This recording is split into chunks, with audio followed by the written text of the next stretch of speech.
This is the Daily Freakouts.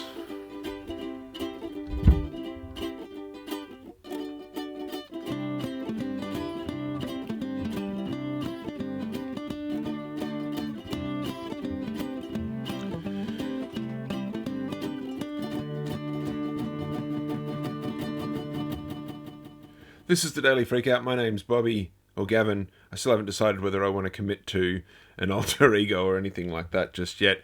And I've actually got the live stream going today, but the live stream won't have any of the audio because I still don't have the connection cable required for that. And the camera is telling me that I need more light, but I don't have enough light because oh wait, how's that? Oh, there we go. And it's some wonderful downlighting too. That just makes me look very attractive, which is fantastic. This is the Daily Freakout, the first one back, I guess. I don't know. It's Monday the 25th of August. I had a strange dream in the night, obviously, because that's when dreams usually happen. And in that dream, I dreamt that I came home and somebody had set up tarps, and like camping tarps, shelters, whatever you want to call them, like a piece of plastic that you put over the top of your camp. And they were my tarps. I have a number of tarps that I use when I go camping or do camping type things, and in those tarps, or those tarps were set up, but they were set up with poles and blah, blah, blah, blah, blah. And I thought, this is ridiculous. Who set this up? And I was very confused. And I packed them all up and put them away. And then a little bit later, there was a noise of some kind. And I went outside and I found a person, a man, a young boy, probably in his 20s, I think, in my mind it was. And he was set up in a section of my house. So my property, or the property that I rent, I shouldn't say my property, but the property that I rent has a section of overgrown, just past one of the sheds, overgrown area, trees fallen down and the vines and the ivy are all taking it back and stuff. And that's fantastic. I want that to continue. And down there in the dream, it actually had an undercovered, sheltered type area.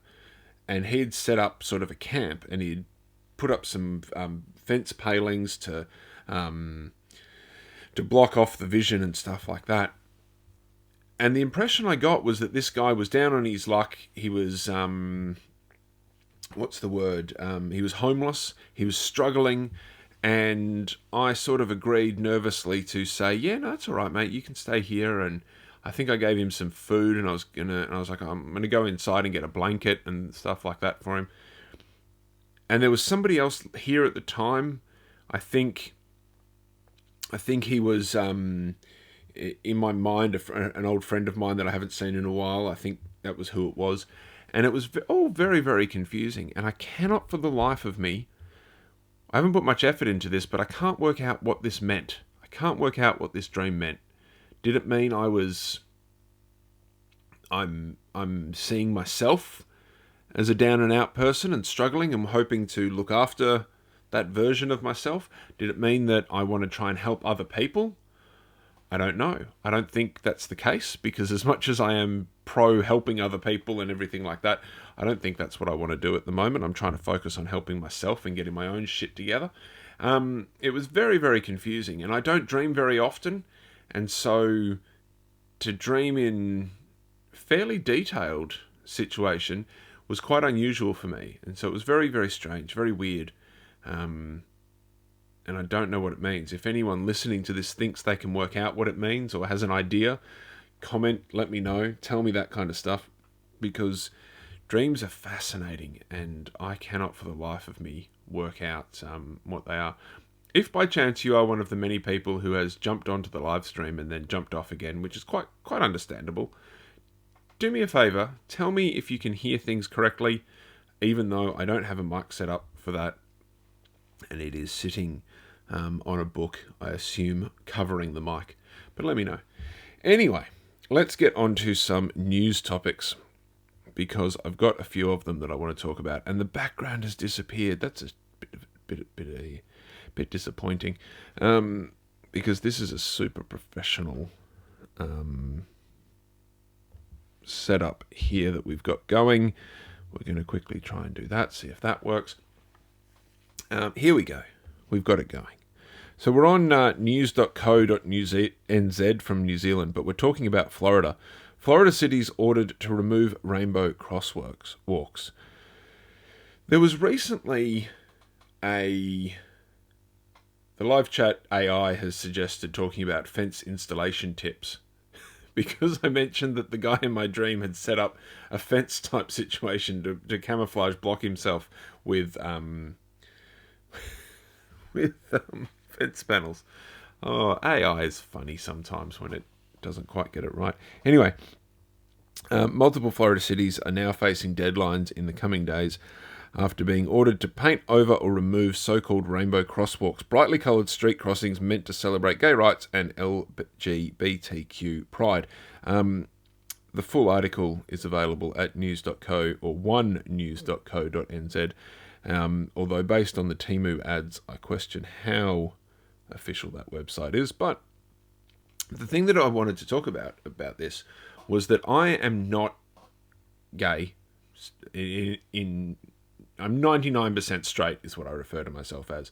There are certain men who I have found very attractive at times, and I have no problem with feeling that way, because I just don't see the problem with it.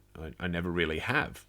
Even though I feel that my parents were old-fashioned in their beliefs and their feelings towards homosexuality and stuff like that, I never experienced negativity in that way. I was never brought up with racist ideas being mentioned around me. I never homophobic ideas, none of that kind of stuff. My upbringing wasn't super inclusive in that regard, but it was never negative in that regard or exclusive. And I don't understand how the rainbow flag can cause people to be so angry and upset. What we would refer to it as a zebra crossing here in some instances. The ones that are in the picture that you can see just there behind me don't look like they are zebra crossings that have been coloured in or anything like that. They look like slightly other crossings, so I don't know what the legal technicality as to whether people are allowed to or to have right of way, and don't know any of that. But it's just some paint on the ground that's a rainbow, and it implies the inclusivity of everybody having love and affection for each other and embracing each other and saying, hey, it's cool if you want to be the way you are. I've never understood how somebody else's sexual or love preferences affect other people. How does a rainbow flag really affect you? Recently, Chris Pratt was on some podcast talking about something. Who knows what it was? I didn't pay that much attention, but he made comments about how he would hate to be so angry at Donald Trump that you didn't acknowledge the positives that Donald Trump has done. Now, I personally think, yes, if Donald Trump does something positive, you should talk about it and you should report on it, etc., etc.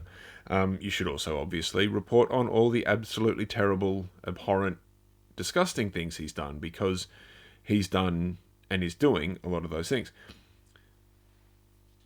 The reason I bring that up was I don't understand, why would you be so angry and full of hate towards gay people, in the broad spectrum of gayness, to be angry at a rainbow flag on the ground, and to, like, the people that go out there and actually actively try to cover them up and paint over them, because isn't that a waste of time and your energy? How do you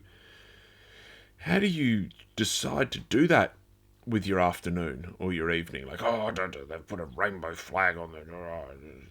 Just, like, I mean, I am firmly anti-religion. I really don't like religion. But every time I think to myself, I want to go out and do something to promote an anti-religion cause, I just go, oh no, I really can't be bothered.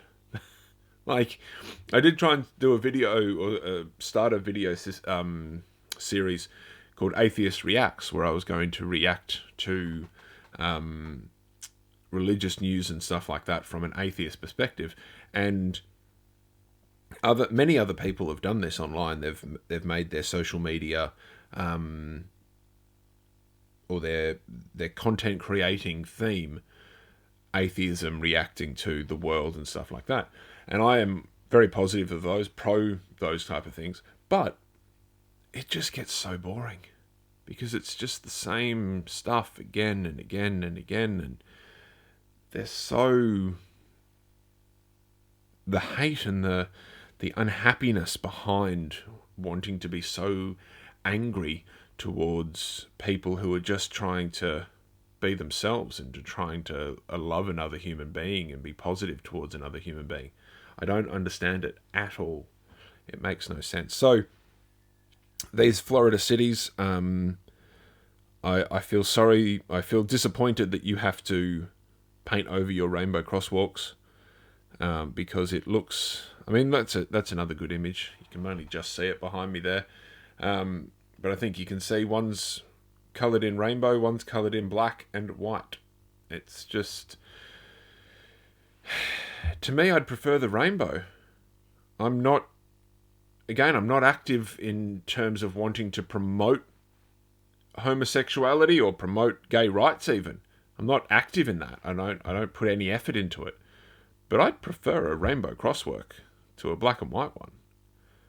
It just seems so much nicer. A bit of colour, a bit of interest, a bit of something... thing. And there's a quote here from someone called Duffy, Sean Duffy, who's the US Transportation Secretary. Roads are for safety, not political messages or artwork. Are you kidding? Like, roads are for us. They are for the people. They are our roads. No matter where you live in the world, the roads are ours. I'm a not as active as I used to be cyclist, and I really like riding to work in particular. And it annoys me when people go, they should get off the roads. Roads are for cars. It's like, no, they're not. They're for humans. They're for people. They are for us to travel from place A to place B. That is what a road is. If someone wants to use a bike to ride or to get from point A to point B, they have just as much entitlement to that road as someone who wants to use a car. And a rainbow crossing saying we should be inclusive of people of all varieties, race, gender, sexuality, whatever, is for us. That is our road. We are thing. And it doesn't affect the safety. That's the other thing. How does a black and white zebra crossing affect, or how is that different to a rainbow one with bright colours? I would assume bright coloured rainbow, the visual aspect, seeing it and going, oh, I need to stop there because there's someone walking, is just as striking as the black and white one. Anyway, more colour in our world is what I want. So we'll see what happens with that. Well, we won't see what happens with that. What am I talking about? I'm not going to look into it. I'm not going to try and pay attention to what's coming up afterwards. I'm trying on the Daily Freakout to have a bit of music in between. And that's getting copyright striked and that kind of stuff, which is always the way. But I want to avoid copyright as much as I can. I'm going to try and be focusing on independent artists and hoping to promote them if I ever get any kind of decent listenership. And so one thing that I found here is Funbury John, Funbarijon, from 2 years ago, posted a live lo-fi deep house set using their SP404 Mark II DJ mode. Now, this is of interest to me because that, depending on which camera we're all looking at, but that one there in the background is the updated version of the little sampler that I've got down here that I use for sound effects and things like that. I am in no way at a stage of using it similar to what this guy's doing. But that's why I found it. That's why it's interesting. And it's a sampler thing where you can put beats in it and stuff, and now he's using DJ mode, which is a bit different and stuff like that. And it's absolutely fantastic. Once you get it all set up and you understand what it's doing and the effects, and you can really DJ and have some fun with it. And so I do searches and find these things and find people performing them. It effectively becomes like an instrument. But it's very cool. This is a full 20-minute set. We're not going to obviously listen to the whole thing. And I'm not normally into, if I see house music as the set or the name, I don't normally feel motivated to go for it. But I really like this, sort of a chill background. Cool thing to put on in your cafe, or if you're at home reading a book or doing some housework, that kind of stuff. It's a pretty good set. So that's Funbury John, Funbari space Jon on the YouTubes. This is from 2 years ago. I've got no idea what else Funbury John has got going on. But yeah, check it out. Pretty nice, pretty groovy. We'll see if it keeps playing as I... Oh, it does going to keep playing whilst I... Oh no, there it goes. So, coming on to German news, which obviously is something that we all want to know about and find out about. From the website dw.com.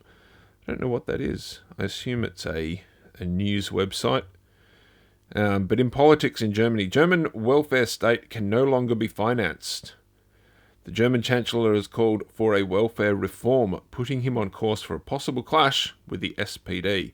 Now, I am unknowledgeable with such things as to who... the Social Democrats is the SPD. The comments made at a state-level party conference of his Christian Democratic Union in Lower Saxony on Saturday will likely be seen as a paving the way for further contention with his government coalition partners, the Social Democrats. Now, the reason I brought this one up is that I think that it's a very interesting discussion and point of social conversation that we should all have, no matter where you live and what society you live in, what country you live in, all that kind of stuff. It always comes down to a certain amount of how much should the government take care of the people of the environment or the area. How much should the welfare state or the welfare system of any country take care of the people? Should you still get a pension when you're a multimillionaire? And I paraphrase... Sorry, the live chat has just suggested that I turn to Jesus for forgiveness of sins. I don't believe in sin. Anyway, sin is a concept made up to control you, just the same as morals. Anyway, just be nice to each other. That's all you need to do. And that's, funnily enough, that's what we're talking about, welfare. And we're talking about how nice should you be to people. We recently in this country had a bit of a political news discussion talking about being taxed on your superannuation being government enforced savings for your retirement and your future. And it was saying that if you've got 3 million, I think it was about 3 million in super, you were going to get taxed more than either previously or other people, that kind of thing. And a lot of the people were saying, well, wait a second, if you've got 3 million in super, you'll be fine. What's the problem? And then other people, probably people with 3 million in super, were saying, but that's our money, blah, blah, blah, think. I recently accessed some of my super because my finances were in such bad way that I needed to, and I got taxed on it, and it was like it was somewhat shocking because I was like, wait a second, how did I lose that much money that's supposedly my money? Like this idea that the money in my super is not actually mine. I have to still pay the government money on that regard. And it's that whole thing of I get somewhat annoyed by taxes because it's the whole like you get taxed when you earn it, you get taxed when you spend it, you get taxed if you save it, etc., etc. I've got no problem with taxes, of course, because I agree with paying the community and that kind of stuff. I have received government money, we call it Centrelink here, and that comes from taxes, and so I've benefited from taxes, so I've got no problem with paying taxes. But it does bring up this kind of stuff of even though I get the impression, because he's part of the Christian Democratic Union, which, I mean, Christians aren't democratic in their religion, so why would they be trustworthy to be democratic within government? So I don't necessarily like the party that this guy might stand for. Don't know very much about Frederick, so I shouldn't really comment. But where do we draw that line? Where does he draw that line of how much the government, the group think, the well-being of the group should pay for people within the group? If you've got someone that is truly, like, where do you draw that line as to who is truly useless in society and shouldn't get the benefit of the thing? I believe that I am somewhat useful to my society in that I've worked in I still work in hospitality. I mow lawns for people. I do gardening work for people, which gives them. So I give people happiness by giving them food. I give people happiness by making their gardens look better. So I believe I contribute to society quite nicely. So I should get some of the benefits of society because I contribute, etc., etc. But what if there's someone that doesn't? Do they deserve government help? Do they deserve government funding to live their life in a way that doesn't benefit society? And then, of course, you come up with the concepts and the thoughts you have to ask of what benefits society. It's a very difficult discussion, I think, and this kind of stuff is very interesting to see happening in other countries because it's relevant for our own countries and the way we think about things. In that, the right and the far right parties are becoming more vocal around the world, especially with absolute asses like Trump and what's going on in that country. And here in Australia on the 31st, apparently we're having some big march sponsored by racism, and we'll see how that goes. Because you can't deny that there is a certain amount of immigration in any country that is too much. There is a certain amount of, we can't actually have more people here. But then, how many more births should we have? Because that's more people. Now, obviously, it's different. But you bring up these questions, and it's something that probably one middle-aged man talking to his phone or to a camera can't answer and can't bring up. So if you've got a thought, I would love to hear it. Please send me a message on any of the social medias.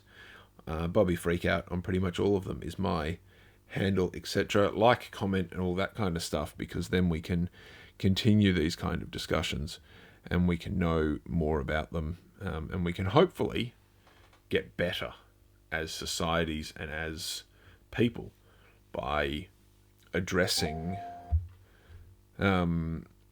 these questions, because these are the questions that humanity has been plagued by since we started living in groups and living in societies and all that kind of stuff, trying to do better and stuff. How much do we support the low-rung people? I class myself as one of the low-rung people in society. How much do we support them?